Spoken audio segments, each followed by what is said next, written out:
এইসব ছেলে পেলে নিয়ে আসিস কেন মসজিদে, এসব বাড়িতে তুই আসতে পারিস না। কিন্তু আমরা এর উল্টোটা শুরু করে দিয়েছি ভাই।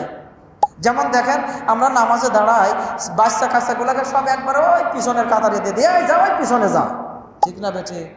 পিছনে দিলে পরে 10টা বাচ্চা যদি এক জায়গায় হয়, ওরা কথাবার্তা বলবে কি বলবে না? এটা স্বাভাবিক, বলবে কি বলবে না? কথা বলবে। ওরা দেখা যাচ্ছে কথা হয়তো যদি একটু কথাবার্তা বলে, নামাজ সালাম শেষ করে দেখা যাচ্ছে আমাদের হয়ই না, নামাজ সালাম শেষ করার আগেই দেখা যাচ্ছে কয়েকজন চেঁচিয়ে ওঠে, বেটা এইসব ছেলে পেলে নিয়ে আসিস কেন মসজিদে, এসব বাড়িতে তুই আসতে পারিস না, তাড়িয়ে দেয়। কথা কন ঠিক না বেঠিক?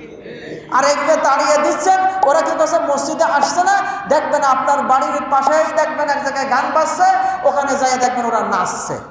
কথা কন ঠিক না বেঠিক? এটা হচ্ছে কি হচ্ছে না ভাই? তাহলে দেখেন তো, রাহমাতুল আলামিন তার নামাজের সাথে আমাদের নামাজের ক্যাটাগরির কোনো তুলনা হয়? কথা কন। কিন্তু তিনিও ছোট বাচ্চার মহাব্বতটা বুঝতেন, তার সাথে যেন খারাপ ব্যবহার না হয়, তার সাথে যেন বেয়াদবি না হয়, কারণ ওরা তো আমাদের কাছ থেকেই আদর্শ শিখবে, ওরা আমাদের কাছ থেকেই তো ভালো ব্যবহার শিখবে, ঠিক না? ঠিক।